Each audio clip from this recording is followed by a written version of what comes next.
হরে কৃষ্ণ, রাধে রাধে। শুধু কৃষ্ণ ভক্ত, গৌর ভক্ত, হরি ভক্ত, আমার মা সকল, বাবা সকল, আপনাদের প্রতি প্রত্যেকের চরণে আমার সশ্রদ্ধ প্রণাম জানাই। আমার উপস্থিত সাধুগুরু বৈষ্ণব মণ্ডলীর চরণে, অনলাইন উপস্থিত আমার যত দাদা মায়ের আত্মীয় স্বজন, ভাই বন্ধু, ভক্ত শ্রোতা যারা রয়েছেন, প্রত্যেকের চরণে আমার সশ্রদ্ধ প্রণাম।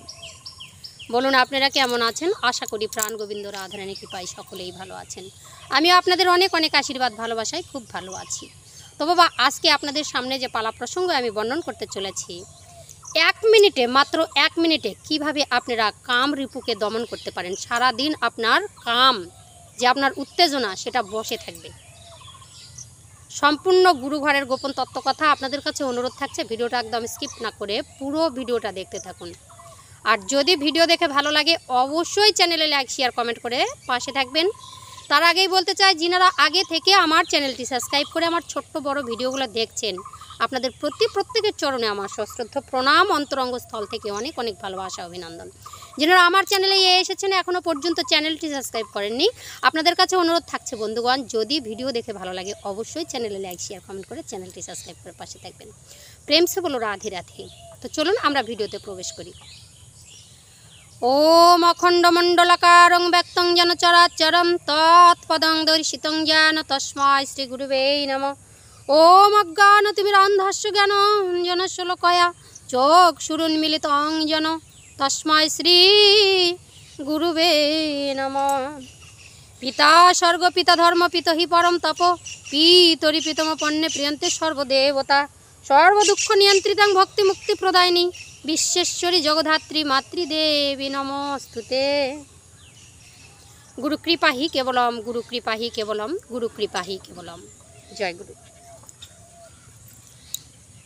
তো বাবা, একটি লালন ফকিরের গান, যে লালন সাইজি, তার একটি গান লিখেছেন, আপনারা সবাই জানেন।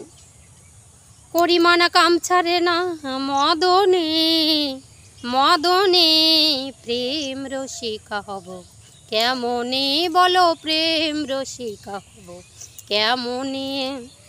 করিমানা কাম ছাড়ে না মদনে, প্রেম রসিকা হব কেমনে। বাবা, কামকে কারো বাবার হিম্মত নেই যে বসে আনতে পারে।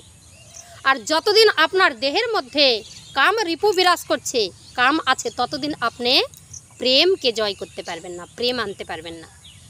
কথায় কথায় শুনেছি আমরা যে তুমি তো আমার শরীরটাকে ভালোবাসো, আমার মনটাকে তুমি ভালোবাসো না। শরীরটাকে ভালোবাসা এটা কি? শরীরের প্রতি আকর্ষণ, সেটা হচ্ছে কাম। মনটাকে ভালোবাসো না কেন বলে? যাকে ভালোবাসবো তার শরীরের প্রতি কোনো আকর্ষণ থাকবে না, তার মনের গভীরে প্রবেশ করে মনটাকে ভালোবাসা। তুমি কেমন আছো, তুমি কি খেয়েছো, কি খাওনি, তোমার শরীর কেমন আছে, এই যে গভীরভাবে যে সাধনা, মনকে মনে ভালোবাসছে, তাহলে সেটাকে প্রেম বলে। গোপনভাবে যার সঙ্গে লেনাদেনা চলে, সেটাই হচ্ছে প্রেম। বাহ্যিক শরীরের যে ভালোবাসা, সেটা বাবা প্রেম নয়। তদ্রূপ ভগবান অন্তর্যামী, যাকে আমরা প্রেম নিবেদন করব, এগুলো আশের পাশের যা কিছু আছে এগুলো সব বর্ষের ঘি ঢালার মতো। এটা হচ্ছে ভৌতিক শরীরের চাহিদা, এটাতে কোনো কাজ নেই। যার জন্য কাজ আছে, যার সঙ্গে প্রেম করা যাবে, তার সঙ্গে যদি প্রেম করতে যান, তাহলে কিন্তু কাম থাকলে সেই প্রেম হবে না। কার সাথে? সেটা হচ্ছে আমার ভগবান, স্বয়ং প্রাণ গোবিন্দ। তার সঙ্গে যদি লেনাদেনা করতে চান, গোপনভাবে যদি প্রেম করতে চান, তাহলে আমাদের কি করতে হবে? কামকে, কাম রিপুকে আমাদেরকে দমন করতে হবে। তাহলে কিভাবে আমরা কাম রিপুকে দমন করতে পারি? কেমন করে আমরা কাম রিপুকে দমন করতে পারি? তা কি বলছে? প্রিয়জনের প্রতি শ্রদ্ধা, ভক্তি, যে আপনার অন্তর্নিহিত দেবতা, তার প্রতি যে শ্রদ্ধা ভক্তি, সেটাই হচ্ছে প্রেম। কেউ কেউ বলে না, তোমাকে আমি হৃদয়ের মণিকোঠায় রেখেছি। মণিকোঠায়, এই বাহ্যিক শরীরের যে দেহের আকর্ষণ, তাকে মণিকোঠায় রাখা যায় না। মণিকোঠায় রাখতে হবে সে আমার অনাদির আদি প্রাণ গোবিন্দ। তাহলে তার সঙ্গে লেনাদেনা করতে গেলে কাম ভাব থাকা চলবে না। তাহলে কি করতে হবে? সেখানে যদি যাওয়া হয়, তার সাথে প্রেম করতে গেলে, তাহলে যদি আপনি তার সঙ্গে ভালো লেনাদেনা করতে পারেন, প্রেম করতে পারেন, তবেই জীবের মুক্তি, নচেত বাবা মুক্তি নেই। তাহলে তার জন্য আমার কি করতে হবে? তাহলে আমাদের কিছু পদ্ধতি আছে, গুরুকর্ম। গুরুর আশ্রয় নিয়ে হাওয়া দিয়ে দিয়ে সেই কাম ভাবটাকে, কাম রিপুটাকে আমরা দমন করতে পারি। যখনই হাওয়া দিয়ে কামরূপকে দমন করব, আমাদের প্রাণায়ামের কাছে যেতে হবে, মানে হচ্ছে তোমার দমের ঘরে যেতে হবে। দমের ঘরে গিয়ে রেচক পূরক কুম্ভক রেচক, এই যে পদ্ধতির দ্বারা আমরা দম শক্তিটা দিয়ে, সেই হাওয়া দিয়ে কিন্তু আমরা কাম রিপুকে বশ করতে পারি। সেটা হচ্ছে গুরু ঘরের আসল সাধনা, নচেত কিন্তু হবে না। সবাই বলেছে তুমি যে এই যে কামরিপুর কথা, তোমরা যে কাম দমনের কথা বলছো বা দম সাধনার কথা বলছো, এটা হবে না। কেন হবে না? এটা হচ্ছে গুরুক্রিয়া, গুরুকর্মের কিন্তু কাজ এটা। তো বলছে বাবা, তাহলে মুক্তি কিসে? মুক্তি হচ্ছে তার সঙ্গে লেনা দেনা, তার সঙ্গে প্রেম করতে হবে কামটাকে বাদ দিয়ে। তার জন্যে গুরু আশ্রয় নেওয়ার প্রয়োজন আছে। এবার বলছে মদন জীবনেও আপনাকে ছাড়বে না। বলছে করি মানা কাম ছাড়ে না, জীবনেও ছাড়বে না। শিশু থেকে বৃদ্ধ থেকে মৃত্যু পর্যন্ত এই কাম আপনার থাকবেই। ছোট একটা বাচ্চা দেখবেন যে শুয়ে আছে, তার যে লিঙ্গটা বাবা দাঁড়িয়ে পড়ে প্রস্রাব করবার সময় বা যে কোনো সময়, তখনই জানবেন যে তার শরীরের মধ্যে কামের সেই বীজটা জন্মগ্রহণ করে ফেলেছে। শিশু থেকে যুবা থেকে বাবা সেই তোমার একদম বৃদ্ধ পর্যন্ত, মৃত্যুকাল পর্যন্ত এই কাম সকলের দেহের মধ্যে বিরাজমান। তো এই কামের মধ্যে কি বলছে যে দেবতা বলো, মানুষ বলো, পোকা বলো, মাকড় বলো, যা কিছু আছে বিশ্বব্রহ্মাণ্ডে সবার মাঝেই এই কাম কিন্তু আসে। তো এই কামের বশীভূত হয়ে, কামকে কেউ বশ করতে পারে না, কিন্তু কাম সবাইকে বশ করতে পারে। বশ করতে পারে একজনই, যারা সাধকের ঘরে পৌঁছে গেছে, সাধন ভজনের পথে নেমেছে, যারা গুরু আশ্রয় নিয়েছে, তারা নানান কৌশলে গুরুকে ধরলে সেই গুরু আপনাকে ওই কামকে বশ করে প্রেমের জগতে পৌঁছায় দিতে পারে, আপনার আত্মার উদ্ধার করে দিতে পারে। সেই হচ্ছে সেই গুরুদেব। সেই গুরুকে আশ্রয় নিলে আমরা সেটা পারবো। এই কামকে আমাদের মতো মানুষ যারা আশ্রয়ের ঘরে যায়নি, তারা কিন্তু কোনো জীবনেও বশ করতে পারবে না। দেবরাজ ইন্দ্র কি করেছিলেন জানেন? দেবরাজ ইন্দ্র কামের জ্বালায় ছটফট করতে করতে নিজের গুরুপত্নীকে হরণ করলেন, সতীত্ব হরণ করলেন। নিজে কি করলেন? গৌতমীর সেই রূপ ধরে আর গেলেন কোথাও অহল্যার ঘরে গিয়ে সতীত্ব হরণ করে বেরিয়ে আসছে। হেন সময় গৌতমী মণি আসলো, বলছে কি কে তুমি? আমার রূপ ধরে কোথায় প্রবেশ করেছিলে? সঙ্গে সঙ্গে অহল্যাকে দেখছে ছিন্ন সেই দেহের মধ্যে কাপড় চোপড় নেই, বস্ত্রহীন হয়ে পড়ে আছে। সঙ্গে সঙ্গে বলছে এ কি, কে তুমি? বলছে আমি দেবরাজ ইন্দ্র, গুরুদেব ক্ষমা করুন। কেন তুমি গিয়েছিলে? আমি কামের উত্তেজনা আমি সহ্য করতে পারছিলাম না, মাতার সেই সতীত্ব হরণ করেছি, আমাকে ক্ষমা করুন প্রভু, আমার কি ক্ষমা নেই? বলছে মূর্খ, তুমি গুরু মাতা কি সেই হচ্ছে গুরু মাতার কাছে তুমি এই কামাবেশে গিয়েছিলে? তুমি যে জনির প্রতি লোভ করেছো, তোমার সারা শরীরে এই মুহূর্তে জনিতে পরিণত হয়ে যাক। সারা শরীরের মধ্যে বাবা চোখের মতো জনির সৃষ্টি হয়ে গেল। ইন্দ্রকে উপলব্ধ করে একটি ফলের সৃষ্টি হলো, সেই হচ্ছে আনারস ফল। যে আনারসের গায়ে সারা দেহটা চক্কর চক্কর চক্কর চক্কর, ওই আনারস ফল জীবনেও পূজাতে লাগে না। এই যে সামনে মনসা পূজা আসছে, গাড়ি গাড়ি আনারস নিয়ে আসবে, আর খাওয়ার জন্য খাও, সেবা করো, কিন্তু পূজার ভোগে লাগে না। এটা হচ্ছে অভিশাপপ্রাপ্ত ফল, এই আনারস ফল। গুরুমাতাকে হরণ করেছিল গৌতমী ঋষির অভিশাপে এই আনারসের ফলের জন্ম। ইন্দ্রের সেই প্রতিবিম্ব বা প্রতিমূর্তিকে বলেন। এই হচ্ছে কামের উত্তেজনা। তো কি বলছে এখানে? এই দেহেতে মদন রাজা, আর একটা গানের টেন যে কি, এই দেহেতে মদন রাজা বসায় কাচারি, কর দিয়ে কর আদায় করে লয় হুজুরি। এই দেহেতে মদন রাজা বসায় কাচারি, ওর কাচারি লেনা দেনা চলছে, কেনা বেচা চলছে, সেখানে কর আদায় করছে। তোমার যে মদন রাজার যে আধিপত্য, সেটা দেহের মধ্যে থেকে আদায় করে নিচ্ছে। যখনই সে আধিপত্য স্থাপন করে, তখন মানুষ উম্মাদের ন্যায় ছোটে। এখনই সঙ্গম করতে হবে, এখনই সঙ্গম করতে হবে, যাকে পাবো তাকে। যদি না পাই, বোন ভাগ্নি যা আছে সবার কাছে সেই এত উত্তেজনা কামের। তা বলছে এই কামের ঘরের লেনা দেনা কে করায়? গোটাটা মদন রাজা করায়, তারই এই কারবারিটা চলছে। তা কি বলছে? কাম কারো বাবা বসে থাকে না, এটা হচ্ছে আসল ঘটনা। তো এবার কি হলো, লালন সাইজি বিরাজ করে সিরাজ সাইজির পায়, স্বামী মারিলে লাথি নালিশ জানায় কোথায়। লালন সাইজি বিরাজ করে সিরাজ বিনয় করে সিরাজ সাইজির পায়। এখানে লালন গীতি তো এটা, আরও একটা সিরাজ সাইজি আছে তার গুরুদেব, মানে গুরুর কাছে তার হচ্ছে যে এই যে কথোপকথন। বলছে স্বামী যদি লাথি মারে কোথায় যাব। বলছে আগে গুরুর চরণকে আশ্রয় করে কামের ঘরে যদি আপনারা যাবেন, যখন শারীরিক মেলামেশা করবেন, গুরু একটি মন্ত্র দেবে আপনাকে। কি মন্ত্র? কাম বিষ কাম গায়ত্রী। সেটাকে জপ করে গুরুর চরণ প্রণাম করে তারপরে আপনি কামের ঘরে লেনা দেনা করবেন। কামের ঘরে যেতে হলে গুরু আশ্রয় প্রয়োজন আছে। এমনি মানুষ শিক্ষা দীক্ষা গ্রহণ করে না, এমনি মানুষ ভজন সাধনের পথে যায় না বাবা। সারা জীবন তো সব নষ্টই হলো। এবার একটু আসুন, তো বলছে কি স্বামী মোর প্রাণপতি, কি দিয়ে রাখবো রতি, কেমনে হব সতী, চরণে চরণে প্রেম রসিকা হব, কেমনে বলো প্রেম রসিকা হব কেমনে। গুরুকে বারবার প্রশ্ন করছে, বলছে কেমন করে প্রেম রসিকা হওয়া যাবে? গুরুই একমাত্র পথ দেখাতে পারেন। যদি মনে করেন আমি বেটা ছেলে হয়ে, মানে ছেলে মানুষ, আমি স্ত্রীর কাছে যাচ্ছি, মহিলার কাছে, তাহলে আপনার 1 মিনিটে সব কিছু পতন হয়ে যাবে বাবা। তো 1 মিনিটে পতন হয়ে যাবে। বলছে কি প্রকৃতি হয় প্রকৃতির সঙ্গ করো।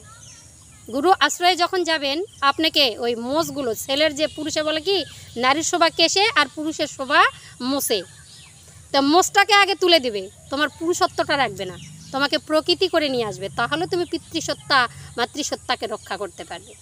প্রকৃতি হয় প্রকৃতির সঙ্গ করো, আর গুরুর দেওয়া সেই মন্ত্রকে আশ্রয় করে কামের ঘরে যাও, কামের ঘরে বেড়া মারো, তাহলে তোমার কাম বিষ কাম গায়ত্রীকে তুমি আটকাতে পারবে বিষটাকে, না হলে তুমি কিন্তু পারবে না।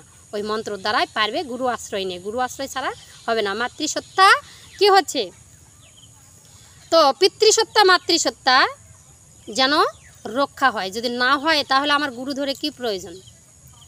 গুরু ধরে তাহলে কি প্রয়োজন? গুরুর কোনো তাহলে সাধন ভজনই হবে না যদি এটা রক্ষা না করতে পারেন।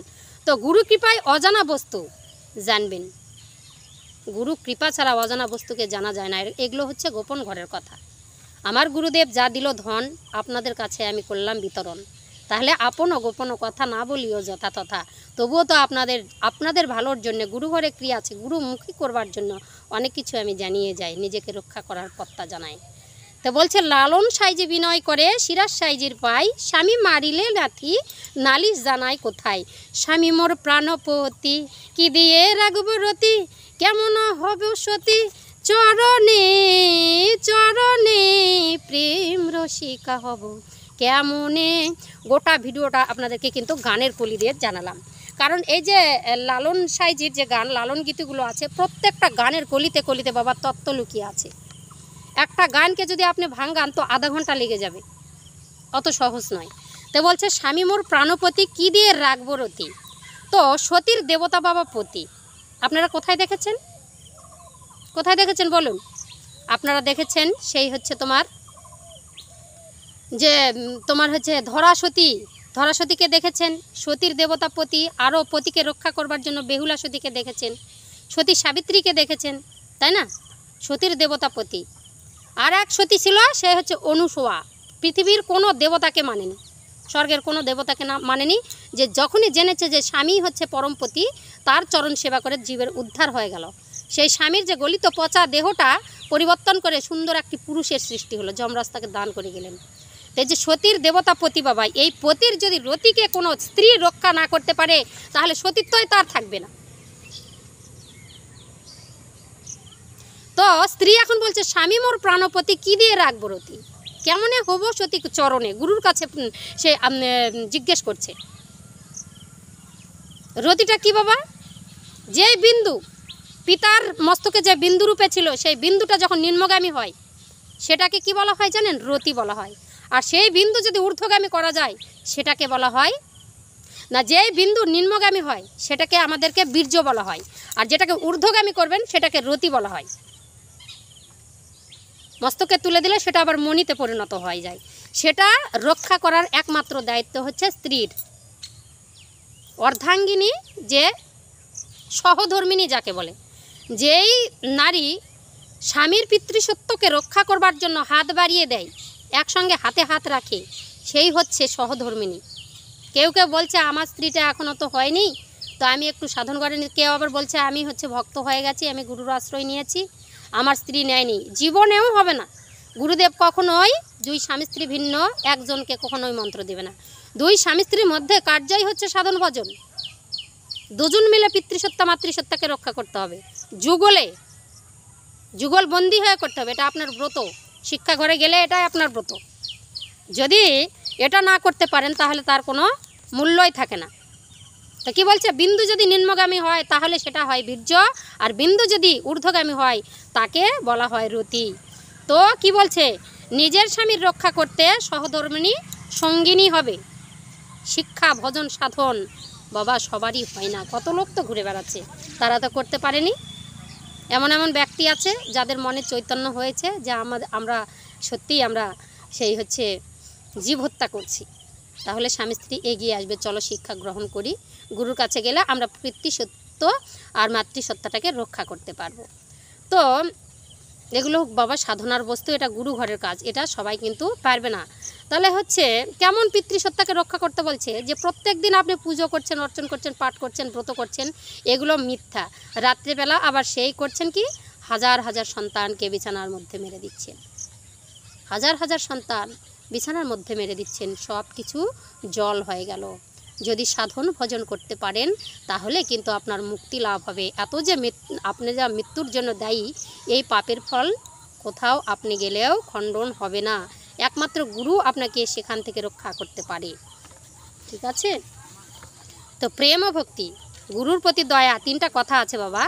জীবে দয়া, বৈষ্ণব সেবা, আর হচ্ছে গুরুর প্রতি যে একটা হচ্ছে ভক্তি, গুরু ভক্তি। এই যে তিনটা হচ্ছে ভক্তির লক্ষণ। তো এগুলো যদি নিয়ে আপনারা চলতে পারেন, এটা হচ্ছে মাছ মাংসের কথা বলা হয়নি, যে জীব হত্যার কথা বলা হচ্ছে, জীব হত্যাটা নয়। জীবে দয়া মানে কি, এই যে মাছ মাংস কেটে খাচ্ছি এগুলো দয়া হচ্ছে না, তা নয়।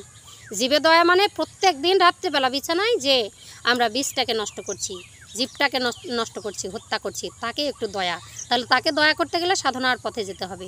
এই জন্য শিক্ষা ঘরে গেলে বাবা নানা রকমের দেবদেবীর পুজো করতে হলে বলে, প্রত্যেক দিন তুমি যা নষ্ট করছো এত কিছু, তো দেবদেবীর পুজো করে কী লাভ? আর গুরু ঘরে গেলে, গুরুর আশ্রয় নিলে যদি আপনার হচ্ছে সেরকম সঠিক গুরুর পথ পান, তাহলে এগুলোকে আপনি রক্ষা করতে পারবেন, এখানে কোনো ভুল হবে না। তো বলছে 1 মিনিটে আপনার রতিকে কিভাবে দমন করবেন, আপনার কাম শক্তিটাকে কিভাবে দমন করবেন। তো হলো, আপনি মন দিয়ে শুনুন। এই যে আমাদের নাসিকার অগ্রভাগে, তো দক্ষিণে ইরা, বামে ইরা, দক্ষিণে পিঙ্গলা, আর মাঝখানে আছে তোমার সুষমা। এখানে আমাদের শ্বাস বায়ু যাতায়াত করছে। তো বলছে চোর দিয়ে চোর ধরাধরি একই কারখানা। চোর দিয়ে চোর ধরাধরি, লালন সাইজি বলছে চোর দিয়ে চোর ধরাধরি একই কারখানা। আমি তারা জিজ্ঞাসলে তুমি বলো না। এবার বলছে গুরুজি, প্রশ্নের উত্তর যতই আমি দিতে বলি তুমি শুধু না না করো। চোর দিয়ে চোর কেমন করে ধরবো? চোরটাকে, আমাদের দেহের মধ্যে চোর হচ্ছে একমাত্র হচ্ছে সে আমার প্রাণ গোবিন্দ, আর দ্বিতীয় নাম্বার চোর হচ্ছে মদন রাজা। এরা গোপনে আদান প্রদান করে।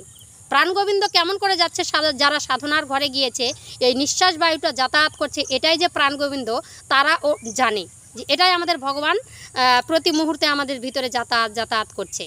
কিন্তু যারা সাধনার ঘরে যায় না তারা বুঝতেই পারে না, বলে ভগবান কোথায় আবার আছে, ভগবান আবার আমাদের দেহের মধ্যে আসে যাওয়া করে, এটা বুঝতে পারে না। এই যে চুপি চুপি করে চোরের মতন যাতায়াত করছে দেহের মধ্যে, এই একটা চোর আর একটা চোরকে, এই চোরকে আর এক চোর দিয়ে ধরতে হবে, সেটা কি? মদন রাজা। সেই মদন রাজা গোপনে আমাদের মনটাকে হরণ করে নিচ্ছে, আমাদের কামকে সেই কামের মধ্যে আবেগে ফেলে দিচ্ছে, আর আমাদের যা পিতৃসত্তা ধন দৌলত আছে সব মাতৃর সেই জনির মধ্যে সব নষ্ট করে দিচ্ছে। মদন রাজাকে কিছুতেই আমরা বশে আনতে পারছি না। তাহলে তাকে বশে আনতে গেলে কি করতে হবে? তাহলে চোর দিয়ে চোর ধরাধরি। এই যে দমের মধ্যে যে ইরা পিঙ্গলা সুষমা আছে, এর মধ্যে ভগবান যাতায়াত করছে, সেই দমটাকে আটক করতে মানে দমের ঘরে যেতে হবে, হাওয়া দিয়ে দিয়ে প্রাণায়াম শক্তির মাধ্যমে কুম্ভ ক্রিয়ায় ধরে রাখলে তখন আমরা কাম শক্তিকে দমন করতে পারবো। আমাদের যখন কুল ও কুণ্ডলিনী শক্তি জাগে যাবে, তখন আমরা ওই কাম রিপুটাকে, মদন রাজার যে কাম রিপু, সেটাকে আমরা দমন করে নিতে পারবো। বলছে চোরেরা চুরি করে সাধুরা পালায় ডরে। তা আমাদের মতন যারা কামচোরা বাবা চুরি করছে যখন তখন, কিন্তু সাধুরা ভয়েতে পালায় কেন? যে পিতৃসত্তা রক্ষা হচ্ছে, নষ্ট করছি মানে আমার দেহের আয়ু কমে যাচ্ছে, আমি রোগ জীবাণুতে ভুগবো। যারা সাধক হয় তারা সম্পূর্ণ জানে, তারা রক্ষা পাবার জন্য ওই কামিনীর ঘরে যায় না। কামকে দেখলেই ভয়ে দৌড় মারে, বলে না বাবা আমি যাব না। কিন্তু আমাদের মতন যারা নাবালক, মানে বড় হয়েছে কিন্তু জ্ঞান হয়নি, শিক্ষা জ্ঞান নাই, তারা কিন্তু প্রতিনিয়ত বলছে এটা কত আনন্দ, প্রত্যেক দিন যাতায়াত করছে, এটাকে কি ধরে রাখা যায়? যারা এই সত্তাটাকে রক্ষা করতে পারবে তারাই হচ্ছে সাধক। চোর দিয়ে চোরকে ধরো, মানে প্রাণ গোবিন্দকে আটক করে রেখে এইবার কাম রিপুকে, যে হচ্ছে মদন রাজা আছে, তাকে ধরা যাবে, নচেত ধরা যাবে না। এটা প্রচণ্ড মানে গুপ্ত ঘরের কথা, গোপন ঘরের কথা। তাহলে কিভাবে রাখবেন? আপনি সারা দিন প্রচণ্ড কাম বেগ আসছে, আপনি কি করবেন? 1 মিনিট এই নাসিকার ভাগে বামে এরা, দক্ষিণে পিঙ্গলা, মাঝখানে হচ্ছে সুষমা, এই নাকের আগাটার দিকে এক মনে এক ধ্যানে 1 মিনিট তাকিয়ে থাকুন। আর দ্বিতল পদ্মে মনটা রাখুন, দ্বিতল পদ্মে এই জোড়া ভুরুর মাঝখানে মনটাকে নিবেশ করুন। মনটাকে নিবেশ করে একটু একভাবে যদি তাকিয়ে থাকেন, সারা দিনের যে আপনার কাম উত্তেজনা সব বসে আসবে। আপনাকে আর কিছুতেই ওই কামের ঘরে কেউ নিয়ে যেতে পারবে না, যতই আপনার সামনে কেউ উলঙ্গ হয়ে চলে যাবে, আপনার ইচ্ছা করবে না। এটা হচ্ছে দমের ঘরের কাজ, এটা হচ্ছে গুরুগৃহের কাজ। আপনাদের কাছে আমি বিলালাম, জানি না কতটুকু দিতে পারছি, সবার কাছে করজোরে মিনতি। তো আপনারা গুরুগৃহে যাবেন, আপনারা গুরুর আশ্রয় নিন। যদি ভালো লাগে অবশ্যই চ্যানেলে লাইক শেয়ার কমেন্ট করে চ্যানেলটি সাবস্ক্রাইব করে পাশে থাকবেন। জয় শ্রীকৃষ্ণ, রাধে রাধে।